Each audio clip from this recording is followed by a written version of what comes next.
My name is Dario Hasenstab. I have 2 degrees in international affairs, and I'm here with Balder Hagritz, a former university professor of mine, as well as an IR consultant.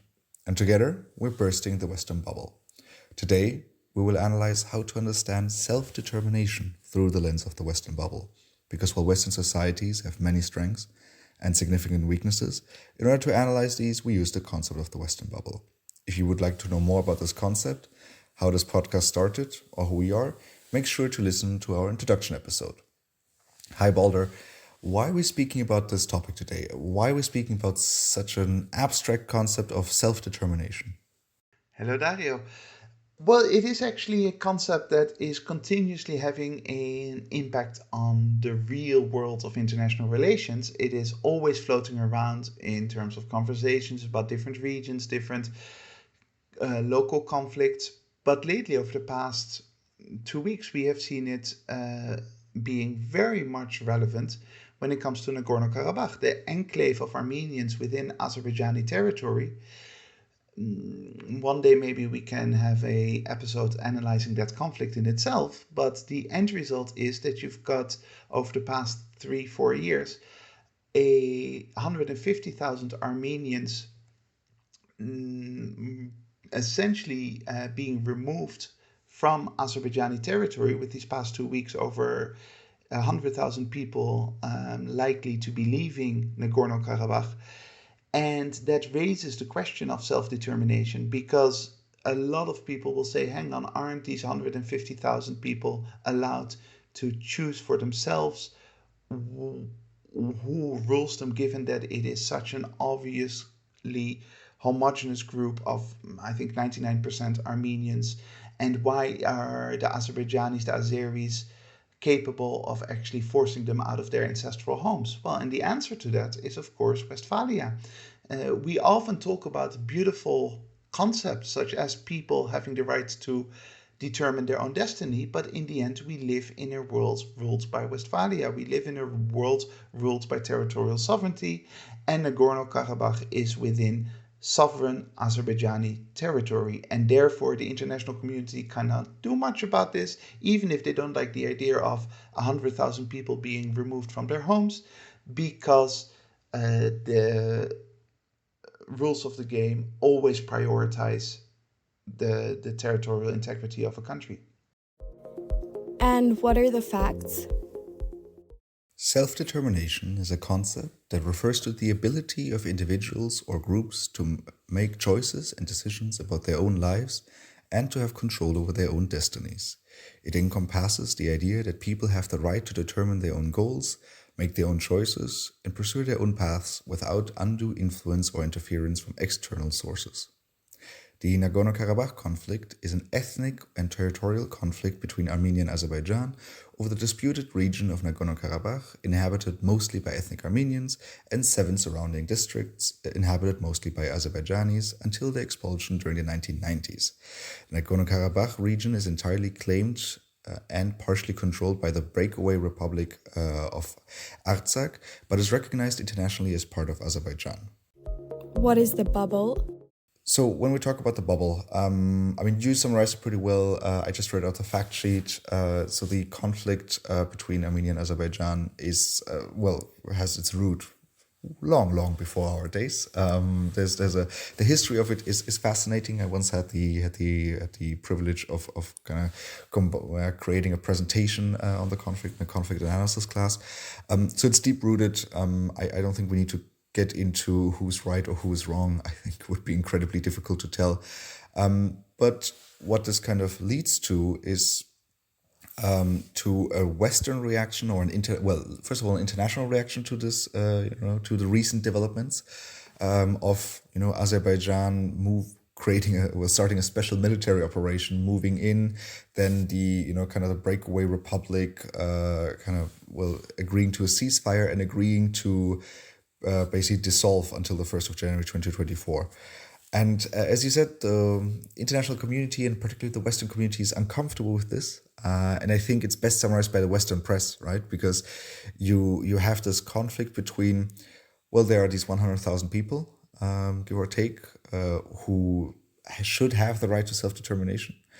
But at the same time, the United Nations accepts, that territory as Azeri or Azerbaijani territory, which makes it a bit uncomfortable to the West, and yeah, very, very confusing. You don't have, usually when it comes to these international crises, you have the Western media speaking with kind of one voice, right? With either condoning it and criticizing it or expressing sympathy on something. Here you don't have this.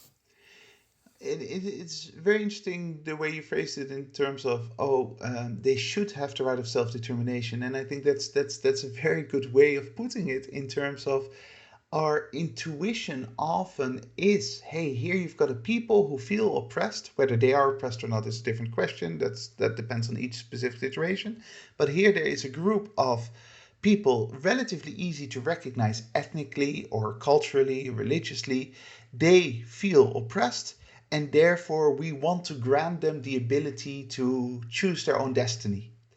And that's very much the case here with Nagorno-Karabakh. It's very much the case that intuitively the Western press and people hearing news about this have a sense of this is unfair. This is 100,000 people whose ancestors have lived there for 1,000 years in many cases, are now kind of forced to leave that area, leave that region, and surely that is not morally acceptable.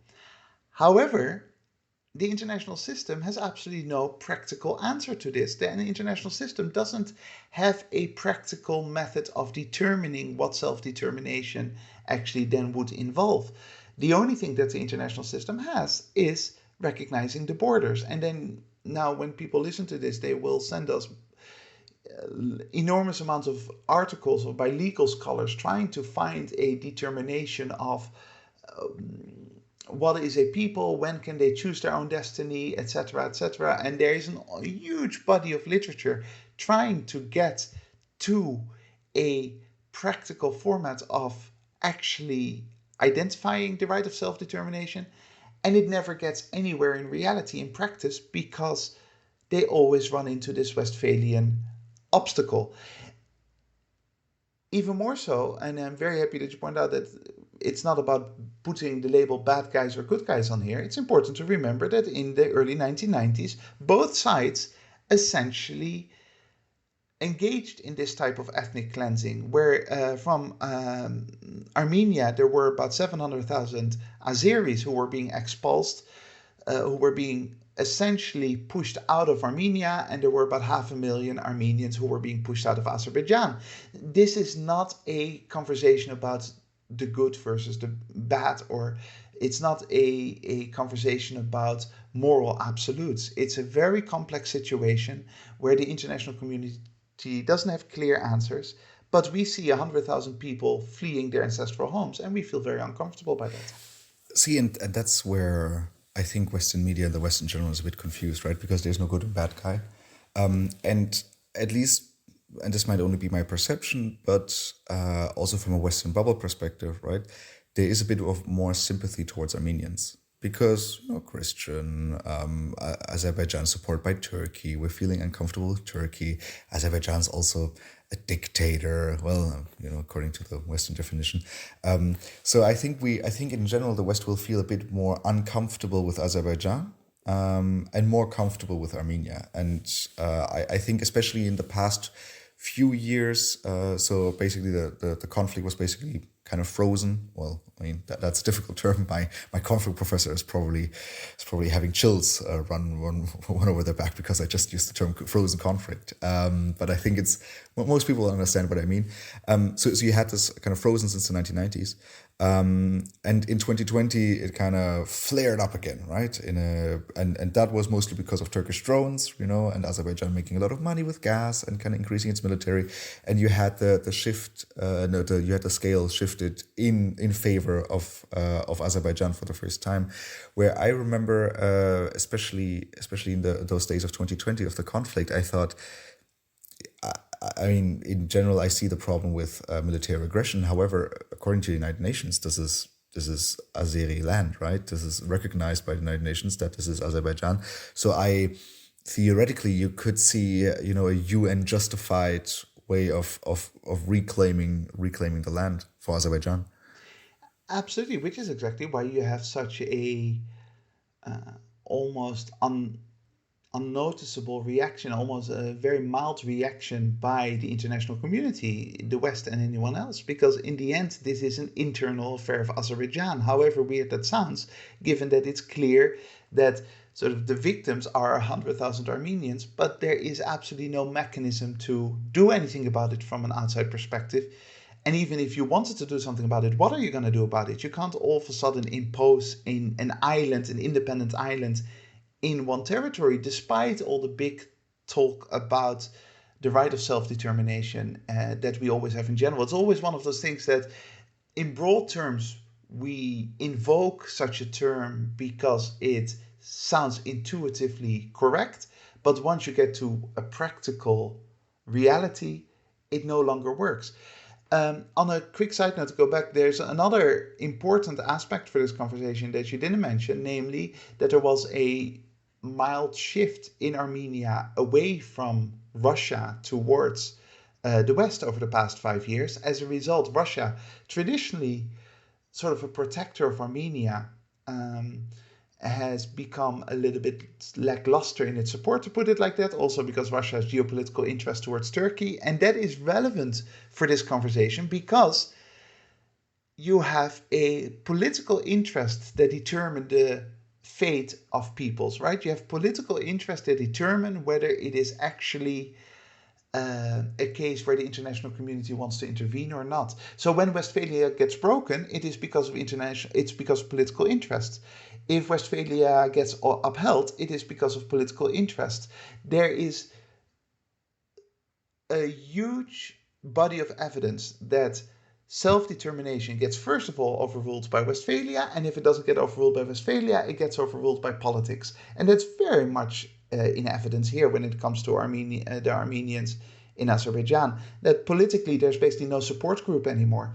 A little bit similar to what you see over the past 25, 30 years with respect to the Palestinians. There's no political support for Palestinian self-determination. Therefore, the Palestinians are left to their own device. So yeah, I like this flow chart you just create, or this I think you could also call it a broken game of rock, paper, scissors. That Westphalia beats self-determination and global politics beats Westphalia. However, self-determination in this case doesn't beat global politics. I think I think this can be summarized as maybe the thesis of this episode. Before we move on to kind of self-determination, talk about it in detail, there's one more thing that I thought was important to discuss, and that's the term of ethnic cleansing. Right, because so we've now used it both, a couple of times with regards to this. And ethnic cleansing is one of those terms that I always feel a bit uncomfortable with, just as with genocide and with human rights, right? It's one of those vaguely defined terms in international relations. It is defined by the United Nations, right? Where it basically talks about, the either forced or kind of threatened to forced expulsion of an ethnic group from a certain area. And I think that the term ethnic cleansing in itself makes a lot of sense to use, right? And especially in the context of the Balkan Wars. However, because of that context, that word carries a certain weight, right? At least for me, when someone talks about ethnic cleansing, I immediately think of soldiers basically running through towns, pushing out, basically checking passports, right? Pushing out everyone who's not of a certain ethnicity, pushing them out. And, if they're having a good day, they're just sending them away. If they're having a bad day, they're killing them, right? So that's at least the images that ethnic cleansing evokes. And this is a conversation we've had before, right? It's the same with the re-education camps in Xinjiang, which are often referred to as concentration camps, right? Especially as a German, for me, the term concentration camp carries a different meaning.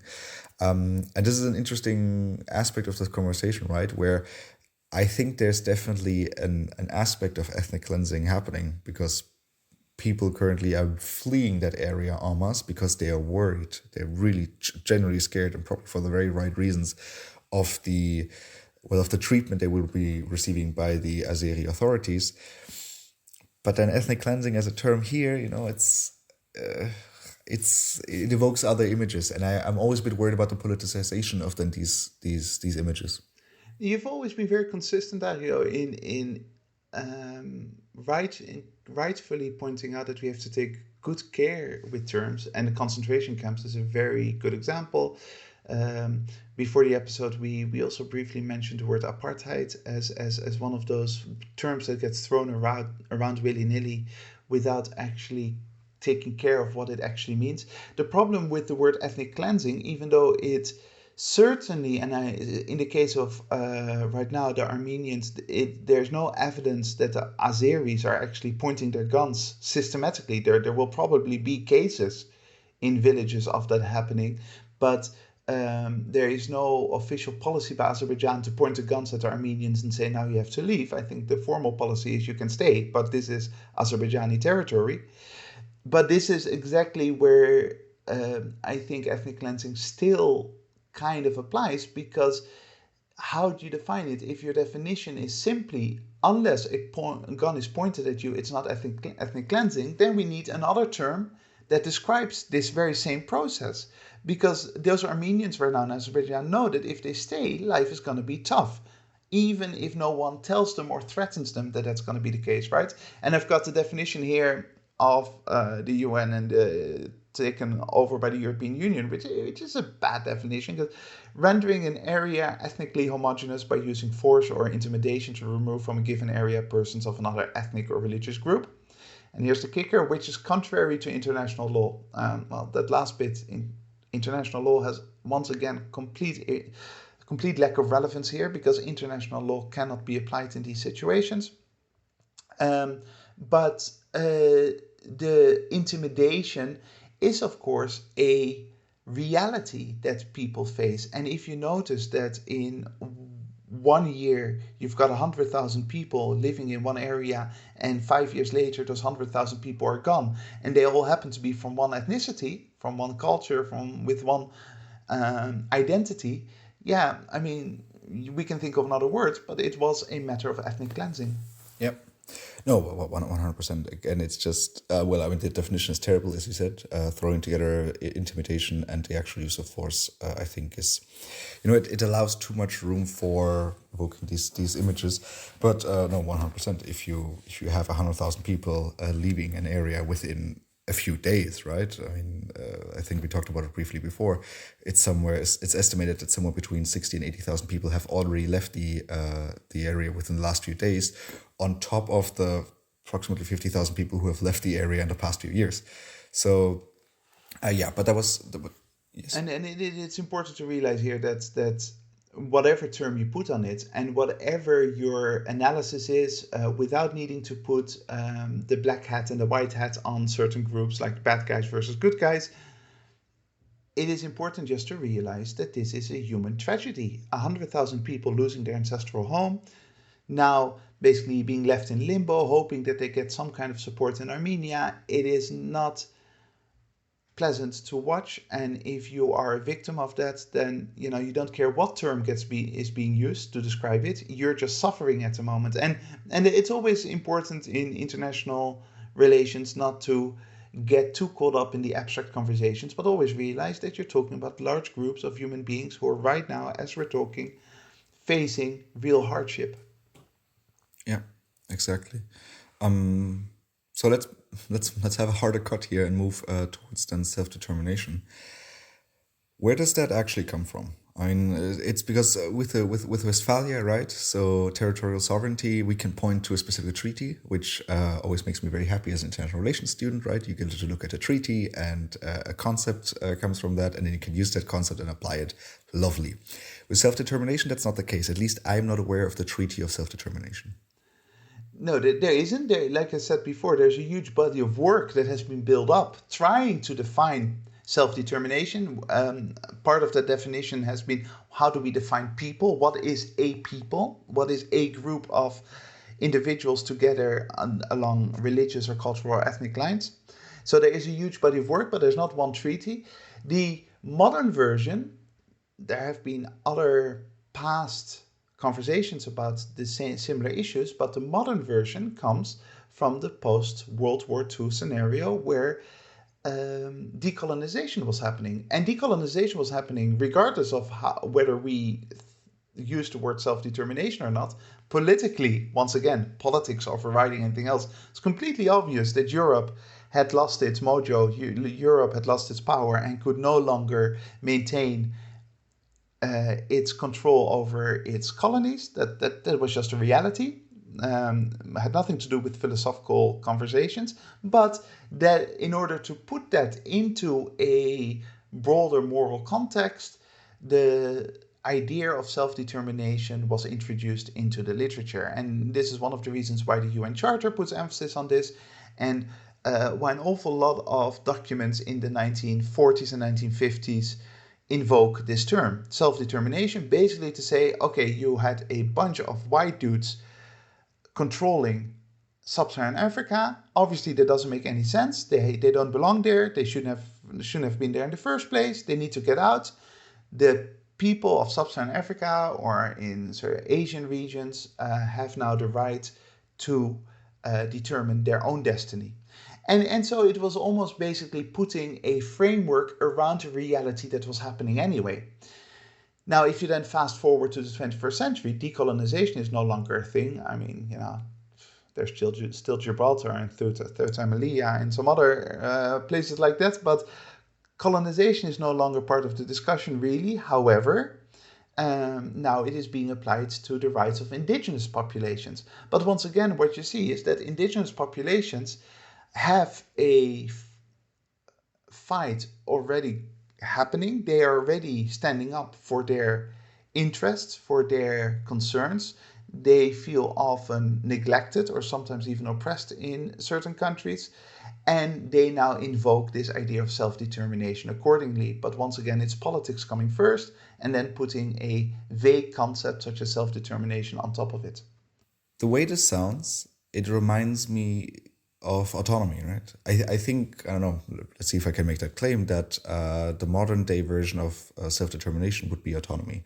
Is that, especially these indigenous populations, they usually have some form of autonomy of the areas where they're living.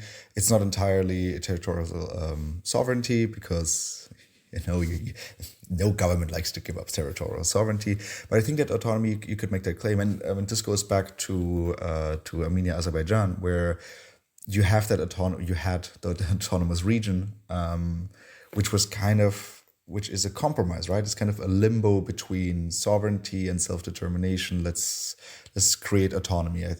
Can I make that point?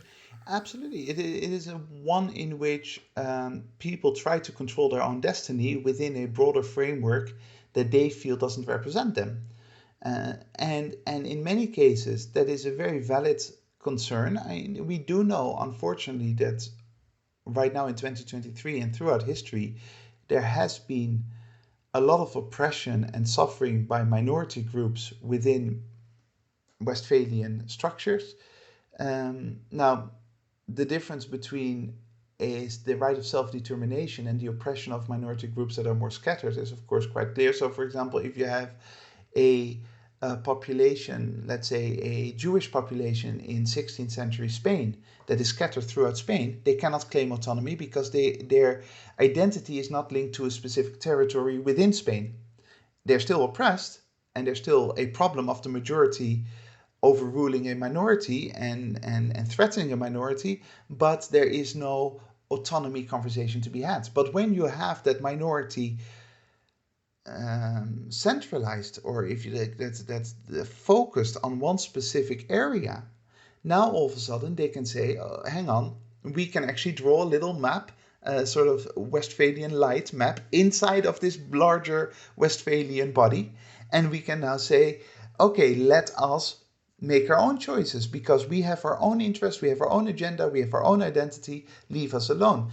And again, in many situations that makes a lot of sense. In some situations it's a little bit harder to understand for us from an outside perspective, but in almost every situation it is actually very difficult to formalize it. So you understand why Nagorno-Karabakh creates an autonomous structure, because the 99% of the people in there define themselves as Armenians. But once you actually try to turn that into something internationally accepted, it becomes almost impossible, because that's not how international relations work.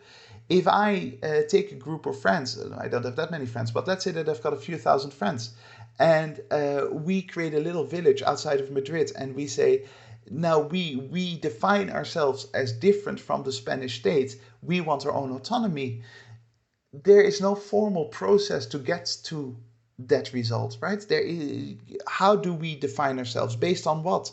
What are the criteria? Who decides whether those criteria are real? Now, this is exactly what you see over the past 60 years, that you've got this body of literature trying to do that, and they never get anywhere, because you cannot put your finger exactly on that, on what makes a minority entitled to have that autonomy or not. I think this example, as unrealistic as it sounds, is actually very good, because sometimes you have to take things ad absurdum, right? Where you have to push the line, because if you want to have a definition, you need to have a line. So as you said, in Nagorno-Karabakh, you have 99% Armenians. So I think the majority, if you were to ask 100 people, they would say, yeah, they should have, like 100,000 people, 99% homogeneity, I think they should have the right for self-determination. Okay, what if it is only 50,000 people and only 70% homogeneity? That's a bit different conversation, right? What if it's only 51%, right? Let's push it into the democracy question, right? If it's 51% and let's say 100,000 people, is that self-determination? And then, to make it even more complicated, how do you even define ethnicity? Is it based on who your ancestors were? Is it based on how you identify yourself? Is it based on your religion, culture? If it's ethnicity in terms of genes, well, now you're going down a very slippery slope. So the fact that we can safely say 99% of people were, not anymore, but were Nagorno-Karabakh Armenians, that is also really a vague term once you start actually getting to the nitty-gritty detail of it. What you will see is that if you have an opinion poll among those people, 99% will define themselves as Armenian. But hey, if me and my friends all of a sudden define ourselves as Baldarians, then who is to say that that is not its own cultural autonomous group, right? Now, again, to be fair, to avoid people sending in angry emails, there has been this huge body of literature trying to actually get to answer this question. But it is a question that essentially has no answer, despite all the best efforts out there. Yeah, the keyword is trying, academia. You tried, and I don't think you have succeeded. Let's take this to the Western bubble aspect. I feel like self-determination is similar to other concepts, right? It was created during decolonization. And somehow the West has also taken over that, right? Where self-determination is a Western obsession, to an extent. And particularly because you can also introduce this in your daily life, right? I have the right for self-determination. I have my own free will, because we value the individual more than the community.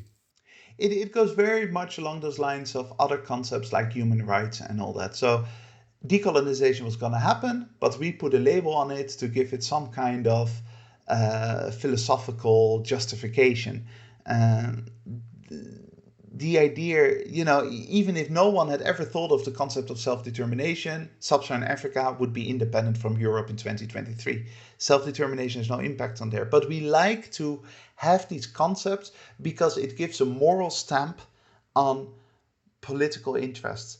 And it provides some kind of, mental clarity to why the world works the way it works.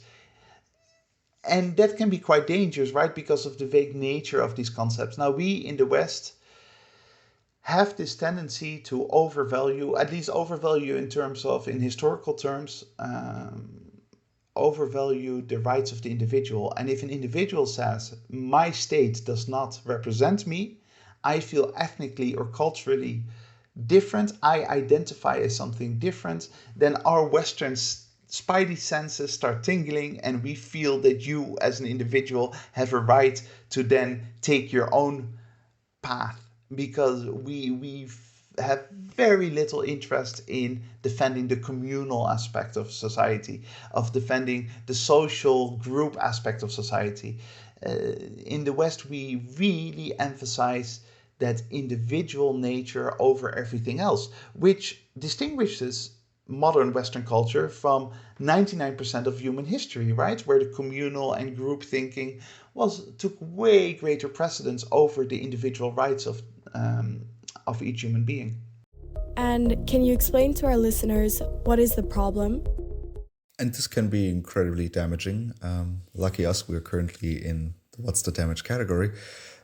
So what is the damage here, right? Because it's a theoretical concept. A theoretical concept can't really hurt that many people. But when we look at this from a Western bubble perspective, what's the damage? What it does, it creates a tendency for people to assert rights that they don't really have, to assert outrage about something that they don't really have. So, Nagorno-Karabakh, the outrage, or at least our concern, outrage is probably never a good thing, but our deep concern should be with the human suffering of 100,000 people who now are essentially stateless and homeless. Well, hopefully they'll get their home in Armenia, but it is not a pleasant situation for them, and our care should be towards them. What you see in the conversation about self-determination is not that it's about the care of human suffering or against human suffering, but it is about a fictional fight that then leads to very real world consequences. So you see groups assert the right to self-determination and then start getting into a almost, I would argue, unwinnable struggle with the system around them. Rather than focusing on, hey, what are the actual practical problems that we face? How can we solve any sense of being oppressed? If I feel that I'm limited in my freedoms, how can I work on that? It becomes a unwinnable fight towards my ethnicity or my nationality deserves to be recognized according to Westphalian rules. And the consequence of that is that you will never get what you want. At least it's very unlikely that you get what you want, but you will open a whole can of worms that could eventually lead to violence, could lead to disruption, and might actually make the situation much worse for you or for other people who are being affected. Yeah. And I mean, you've already mentioned the example of Catalonia in Spain, right? With the people of Catalonia, it already feels interesting to say the people of Catalonia, right? But people who live in Catalonia, and they have a separate language, they have a bit of a separate culture, they have a lot of autonomous rights. Spain is one of the more decentralized countries, at least in Europe. But they want more and they push for more, right? And it might only be a small group. There's not a real clear picture of how many people actually support that. But it has led to an awful lot of damage. This was especially in the year that I moved to Spain in 2017, when the legal referendum was held, and led to a lot of protests, a lot of very nasty images with police kind of cracking down on them, with now politicians or certain or former leaders of the movement living in exile in other countries, not being able to come back to Spain, or some of them even being in jail. That's damaging, and it kind of refocuses society's conversation away from what does Spain need to do in order to be economically prosper and, let's say, maybe save the climate. It moves it towards, okay, what are we doing with Catalonia? And actually right now is paralyzing them a little bit in forming a new government. Yes, and this is where you can see how it becomes a fight about symbolism. And I'm sure that if some Catalans, a lot of Catalans fortunately are overly sensitive about this, but some people might listen to this podcast and get very upset about this. But the fight in Catalonia is not anything relatable to Nagorno-Karabakh or anything like that. Because the difference here is that in Nagorno-Karabakh, you have 100,000 people who've just lost their homes, who actually have something to fear. If you live in Barcelona or in the rest of Catalonia, your life is absolutely fine. The one thing you don't have is Westphalian autonomy, absolutely. But hey, neither do I, neither do you. Our lives are pretty good, right? And this is where the conversation turns about symbolism more than anything else. And very interesting to observe here is how our beloved Guardian, the publication we love to quote to criticize, often has a tendency to write about Catalonia as if it is an oppressed state, as if there is something deeply horrifying happening within Catalonia. And because The Guardian has this automatic kind of approach of, oh, there is a group that claims that they're being oppressed, we need to support them, without actually looking at any practical reality of what is life like in Barcelona or anywhere else.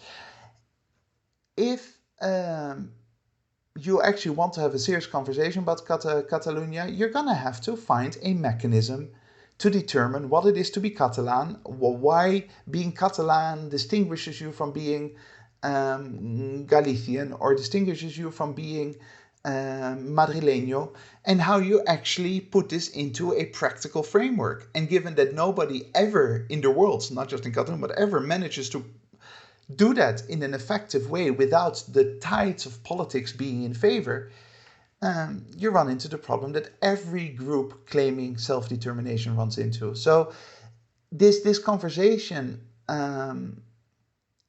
is a conversation that detracts from the things that matter. Human suffering deeply matters.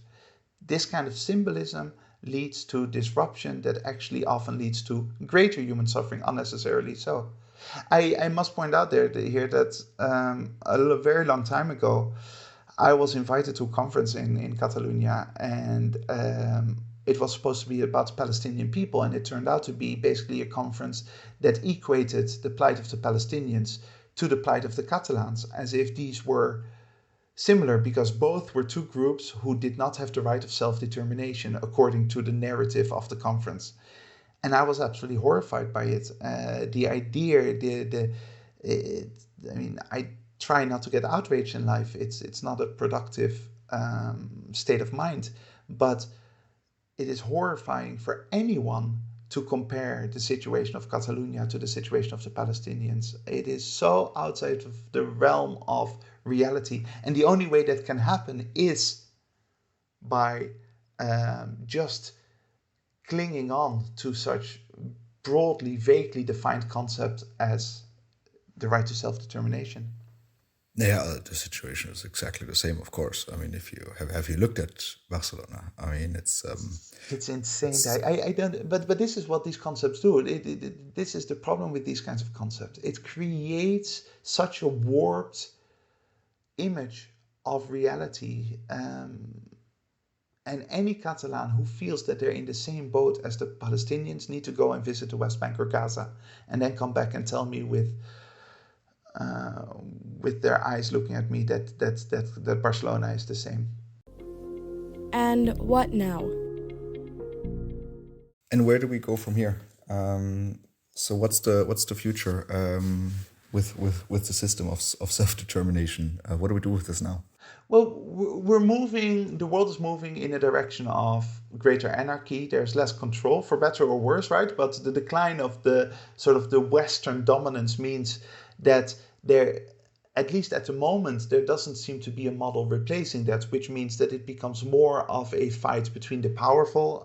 Anarchy means, that if you are able to defend yourself, if you're able to project your power, you're going to do well. And if you don't have that kind of influence, then you're going to suffer. And that is the direction that the world is moving into.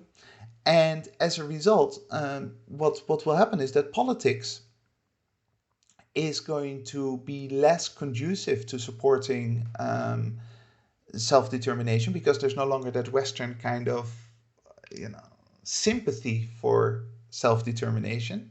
And if any groups at any point are successful in claiming autonomy or even independence based on the conversation of self-determination, then that is purely because the politics go in their favor, because the global powers that be, the Chinese or the Indians or the Russians or the Americans, support you in that sense. The philosophical conversations about the right of self-determination will very likely become less relevant, simply because all of these kinds of dynamics are becoming less relevant. The UN is becoming less relevant. We no longer are moving towards a world in which we share the same principles and values. We're moving away from that. And so self-determination as a concept is one of the first victims in that sense. This seems like a great moment to end today's conversation on self-determination. If you have any questions, comments, or regards, make sure to send us an email to thewesternbubble@gmail.com, and we will try to incorporate them in our following episodes. Thank you very much to the listeners for joining us today. Make sure to join us again next week when we burst the Western bubble. That is it from my side. Balder, which closing quote did you pick for us today? This is a quote from the great late Nelson Mandela, who said, "To be free is not merely to cast off one's chains, but to live in a way that respects and enhances the freedom of others."